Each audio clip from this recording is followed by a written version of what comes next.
To all और my YouTube channel learning with me. So first video मेरी गई थी आपकी इस नॉन मेडिकल के सीडीबी पोर्शन पे। तो जो सेकंड वीडियो है वो मैं आपको पोस्ट करने जा रही हूँ आपकी केमिस्ट्री पोर्शन पे, जिसमें कि हम लोग 31 से 60 क्वेश्चंस को डिस्कस करेंगे जो आपके ये नॉन मेडिकल में आए हुए हैं। अगर आप मेरे चैनल पे नए हैं तो प्लीज़ मेरे चैनल को लाइक कीजिए, सब्सक्राइब कीजिए एंड शेयर कीजिए, ठीक है। सो चलिए स्टार्ट करते हैं केमिस्ट्री पोर्शन को। फर्स्ट क्वेश्चन है the ions that is iso electronic with CO, और इसका जो आंसर है, करेक्ट आंसर, वो है Cn नेगेटिव, ठीक है। उसके बाद है the bond angle in BF3 is, तो बॉन्ड एंगल जो है BF3 का वो होता है आपका 120 डिग्री, ठीक है। थर्ड क्वेश्चन है among the following identify the linear molecules, तो जो लीनियर मॉलिक्यूल है वो है आपका CO2, कार्बन डाइऑक्साइड, ठीक है। Which of following is not organic acid, तो जो ऑर्गेनिक एसिड नहीं है वो है आपका answer nitric acid. Nitric acids मतलब जिनमें हाइड्रोजन आयन्स यूज होते हैं वो बेसिकली आपके ऑर्गेनिक एसिड्स नहीं होते हैं, ठीक है।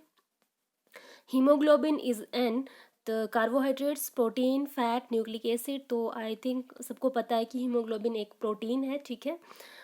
टिपिकल एलिमेंट्स बिलोंग्स टू, तो जो टिपिकल एलिमेंट्स है वो कौन से ग्रुप से बिलोंग करते हैं? First period, second period, third period, fourth period. जो आपके थर्ड पीरियड के एलिमेंट्स हैं उनको हम लोग जो है वो आपके टिपिकल एलिमेंट्स कहते हैं, ठीक है। 37 क्वेश्चन है the reactions between alcohol and carboxyl acid is called hydrosil reactions, esterification reactions, aminolysis reactions और हाइड्रोजनरेशन रिएक्शंस। तो इसको बोलते हैं एस्टरिफिकेशन रिएक्शंस, ठीक है, क्योंकि एस्टर फाउंड होता है बाद में जो मतलब प्रोडक्ट होता है। In aqua regia HNO3 and HCl are present in the ratio of, तो जो 38 का करेक्ट आंसर है वो है ऑप्शन डी, 1:3 की रेशियो में ये प्रेजेंट रहता है, ठीक है। Question number 39 the mass of 1 Avogadro number of helium atom is, तो इसका जो करेक्ट आंसर है 1 ग्राम है, ठीक है।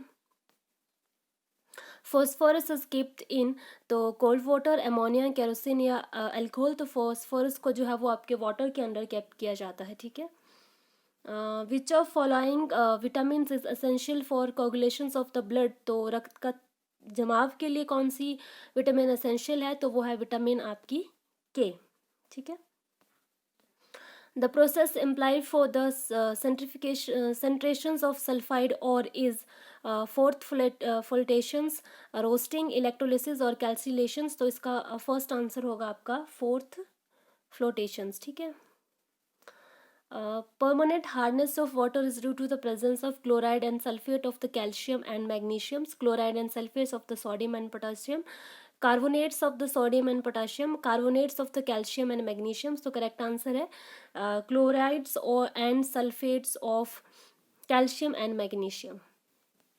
3 element B, boron, silicon and Gi are the metals, non metals, metalloids, metal, non metals and metalloids respectively. तो इसका जो आंसर है वो आपका मेटलॉइड्स आएगा, ठीक है, उपधातु। Catalyst is consumed in reactions, products in reactions, not affected in reactions, undergoes the chemical changes. तो अकॉर्डिंग टू मी इसका जो आंसर होगा कंज्यूम्ड इन रिएक्शंस होगा। बाकी अगर आपके अकॉर्डिंगली आंसर गलत है तो प्लीज़ करेक्ट आंसर्स को जो है वो कमेंट बॉक्स में कमेंट कीजिए ताकि सबको पता चले कि करेक्ट आंसर जो है वो क्या है, ठीक है। Phenolphthalein is an synthetic indicators and it colors in acidic and basic solutions respectively as red and blue, blue and pink and colorless and pinks। तो फिलोनेफ्थलीन जो है वो एक सिंथेटिक इंडिकेटर्स है, वो आपका एसिडिक में कलरलेस होता है और बेसिक में आपका कलर पिंक देता है, ठीक है। Two isotonic solution will have vapor pressure, boiling points, freezing point, osmotic pressures. तो जो दो आइसोटोनिक सोल्यूशन होते हैं उनका जो आपका ऑस्मोटिक प्रेशर्स है वो आपका सेम होता है, ठीक है। Modern periodic table is based on atomic size, atomic mass, atomic number, atomic radius. तो ये तो सबको पता है कि जो हमारा एटॉमिक पीरियड मतलब जो हमारा एटॉमिक पीरियोडिक टेबल है वो आपका एटॉमिक नंबर्स पे बेस्ड है, ठीक है। Sea water can be converted into fresh waters by, तो I am not sure for this answer, क्योंकि इसका जो आंसर है वो डिस्टिलेशन प्रोसेस के द्वारा होता है, बट यहाँ पे ऐसा ऑप्शंस में नहीं है। तो अगर आप लोगों को इसका आंसर पता है तो प्लीज़ कमेंट बॉक्स में इसका जो आंसर है उसको कमेंट कीजिएगा, ठीक है। तो मैं ये क्वेश्चन जो है वो डाउटफुल में रख रही हूँ। विच of following among the alkali metal is most reactive, तो जो आपकी सोडियम, सोडियम, पोटाशियम, रुबिडियम और केजियम, तो इसमें से केजियम जो है वो आपकी most reactive non metal alkali metal है, ठीक है।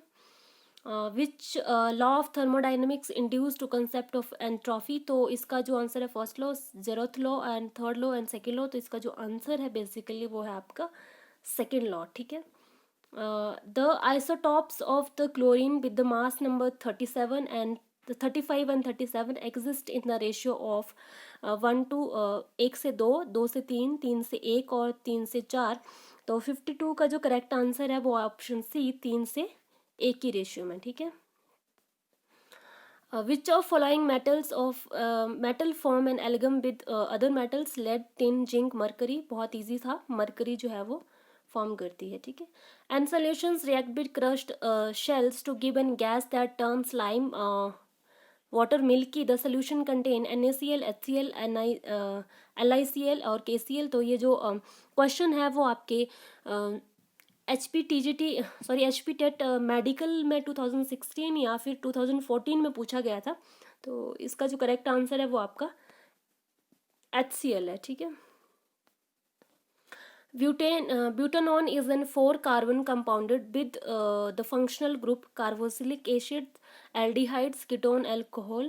तो ब्यूटानॉन के साथ जो आपका फंक्शनल ग्रुप होता है वो आपका कीटोन, ठीक है। What is rodenticides? Medicines to kill worms, medicines to kill animals, lubricants और pesticides। तो बेसिकली ये पॉइजन है, तो जो हम पेस्टिसाइड्स मतलब रैट्स, इंसेक्ट्स वगैरह को किल करने के लिए यूज़ करते हैं, लाइक रैट हो गया या फिर आपके जो कॉकरोच वगैरह हैं उनमें ये यूज़ होता है, ठीक है। The inventor of atomic theory was Rutherford, madam Curie, John Dalton, Albert Einstein. तो इसका आंसर है आपका जोहन डाल्टन, ठीक है। Which of following is estimated by the carbon dating? Age of human being, age of fossils, disease of human being, purity of metals, sorry। तो इसका जो correct answer है वो आपका है एज ऑफ फॉसिल्स, जो है वो आपकी मतलब कैलकुलेट की जाती है बाय द कार्बन डेटिंग के थ्रू, ठीक है।